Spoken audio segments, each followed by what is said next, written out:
Hey guys, welcome to Econo Hub. Guys, मैंने last lecture में आपको टाइप्स ऑफ रिलेशंस पढ़ाए थे। Okay, in this lecture I will teach you the properties of relations, that how many properties are there and what are all these properties. Okay, so let's start. Our first property is reflexive relation. What is reflexive relation?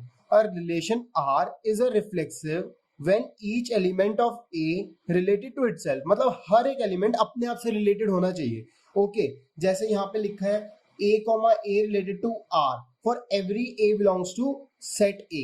मतलब ना यहाँ पे हर एक element, जैसे एक set है 1 2 3, अब हर element अपने आप से रिलेटेड होना चाहिए, यानी 1,1 2,2 3,3। ऐसा नहीं है कि 1,1 आ गया 2,2 आ गया और 3 नहीं आया, तो वो हम कहेंगे रिफ्लेक्सिव नहीं है। ओके, रिफ्लेक्सिव तभी होगा जब सारे एलिमेंट्स अपने आप से रिलेटेड होंगे। अब जैसे ये है, हमें चेक करना है ये है या नहीं। अब देखो इधर 1,1 भी आ गया, ठीक है, 3,3 भी आ गया, लेकिन 2,2 नहीं आया।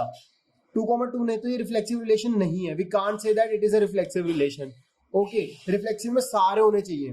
फिर आता है इररिफ्लेक्सिव। इररिफ्लेक्सिव कहता है relation R is irreflexive when each and every element of A is not related to itself. मतलब एक भी एलिमेंट रिलेट नहीं होनी चाहिए। जैसे यहाँ पे 1,1 नहीं होना चाहिए, 2,2 भी नहीं होना चाहिए, 3,3 भी नहीं, एक भी नहीं होना चाहिए। अगर यहाँ पे एक भी आ गया, यानी 1,1 भी आ गया ना, तो ये रिफ्लेक्सिव नहीं होगा।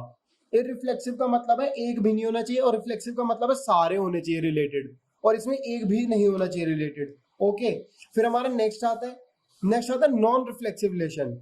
देखा आपने तीनों में डिफरेंस, पहला आया रिफ्लेक्सिव, देन इररिफ्लेक्सिव, अब नॉन रिफ्लेक्सिव। नॉन रिफ्लेक्सिव कहता है एक चल सकता है, जैसे 1,1 आ गया, या 1,1 2,2 हो गया, एक नहीं आया 3। अगर सारे आएंगे तो रिफ्लेक्सिव हो जाएगा, एक भी नहीं आएगा तो इररिफ्लेक्सिव आएगा। और अगर इनकम्प्लीट आया, मतलब एक आ गया या दो आ गए, तीसरा नहीं आया, तो वो नॉन रिफ्लेक्सिव। अब जैसे इधर देखो 1,1 आ गया, 2,2 भी आ गया, लेकिन 3,3 नहीं आया, तो ना तो ये इररिफ्लेक्सिव हुआ ना रिफ्लेक्सिव हुआ, ये हुआ नॉन रिफ्लेक्सिव। ओके, अब होता है सिमेट्रिक रिलेशन। सिमेट्रिक रिलेशन क्या कहता है?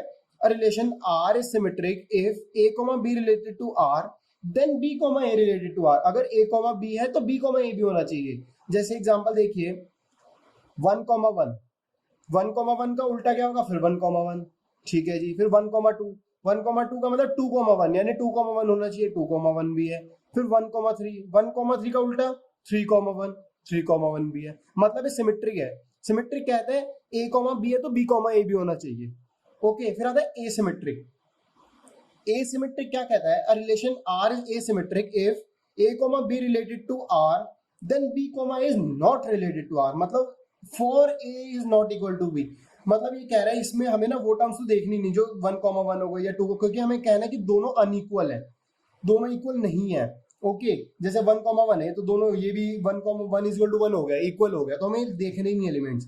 और वो एलिमेंट्स देखेंगे जो इक्वल नहीं है और वो सिमेट्रिक नहीं होने चाहिए। जैसे 1,2 है तो 2,1 नहीं होना चाहिए, 2,1 नहीं है। ओके, 1,3 है तो 3,1 नहीं होना चाहिए, 3,1 भी नहीं है। 2,3 है तो 3,2 भी नहीं होना चाहिए, वो भी नहीं है। लेकिन अगर 1,1 2,2 3,3 है तो होए हमें कुछ फर्क नहीं पड़ता।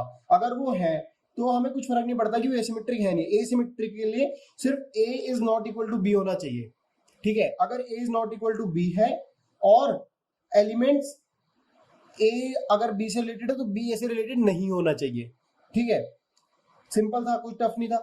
अब एक और टर्म आती है जो है एंटीसिमेट्रिक। एंटीसिमेट्रिक क्या कहता है? A relation R is antisymmetric if for all A comma B belongs to set A R B and B R A is implies A is equal to B. मतलब अब देखो, मैं आपको दिखाता हूँ दोनों में डिफरेंस क्या है। जैसे आप देख सकते हैं इधर, ओके, अब देखो, अब इधर क्या था? A relation R is asymmetric if, इधर हमने कहा था कि a is not equal to b, इधर हम कह रहे हैं a is equal to B, मतलब वो इक्वल है। ओके, इधर हम ये कह रहे हैं कि a relation R is antisymmetric if for all A comma B belongs to A R B and B R A is implies A is equal to B. मतलब इधर 1,1 2,2 ये वाली टर्म्स आ सकती हैं। ओके, जैसे आप देखो इधर 1,2 है लेकिन 2,1 नहीं है, इसका मतलब ये सिमेट्रिक तो नहीं है क्योंकि 2,1 नहीं आया। ओके, फिर हम चेक करते हैं हमारा एसिमेट्रिक। एसिमेट्रिक क्या कहता है? अकॉर्डिंग टू एसिमेट्रिक यहाँ पे अगर a is not equal to b है ना, तो ये भी नहीं होना चाहिए। जैसे इधर 1,2 आ गया, 2,1 नहीं आया, लेकिन अनइक्वल है, और 2,1 भी नहीं आया। 2,2 आ गया, इधर हम a is equal to a को चेक ही नहीं करते, इधर हम a is equal to b को चेक कर सकते हैं, यानी 2,2 दोनों इक्वल हैं, ये आ गया, मतलब एंटीसिमेट्रिक हो गए।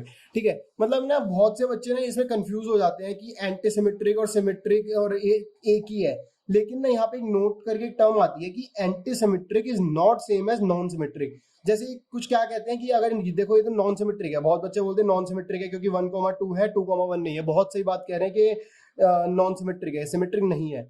लेकिन ना बहुत सारे ये कह देते हैं कि एंटी सिमेट्रिक और नॉन सिमेट्रिक एक ही बात है। नहीं, एक बात नहीं है। अगर हम इस वाली टर्म को हटा देना 2,2 को, तो हम इसको एंटीसिमेट्रिक नहीं बोलेंगे, क्योंकि एंटीसिमेट्रिक क्या कहते हैं, एंटीसिमेट्रिक में 1,1, 2,2, 3,3 वाली टर्म्स आ सकती है, क्योंकि उनका भी उल्टा यही होता है। ओके, बहुत से केसेस ऐसे भी होते हैं जिसमें नॉन सिमेट्रिक जिसमें सिमेट्रिक और एंटीसिमेट्रिक दोनों होते हैं, जैसे 1,1। अब ये सिमेट्रिक भी है और ये एंटीसिमेट्रिक भी है। 3,3 ये सिमेट्रिक भी और ये एंटीसिमेट्रिक भी है। समझ रहे हैं ना आप? बहुत इजी है, कुछ थोड़ा सा ये कंफ्यूजिंग है, लेकिन आप एक बार इसको समझ जाओगे ना, बहुत इजी है। फिर एक नेक्स्ट आता है ट्रांजिटिव रिलेशन।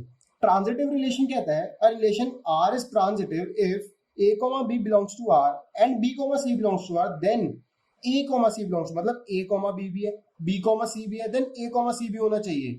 एग्जांपल देखिए, 1,2 है, 2,3 भी है, देन 1,3 भी होना चाहिए, वो भी है, तो ट्रांजिटिव हो गया। ओके, अगर a is related to b, b is related to c, then a is also related to c, ये भी है।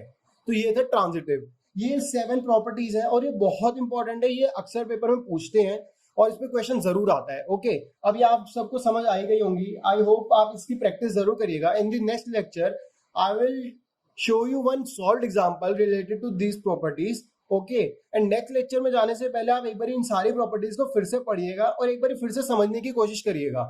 ओके, उसके बाद नेक्स्ट लेक्चर देखिएगा, उसमें मैंने आपको सॉल्व्ड एग्जांपल दिखाऊंगा और उसको बहुत अच्छे से समझ जाएंगे उसके बाद ये है क्या। Okay, that's it for this video. Thank you.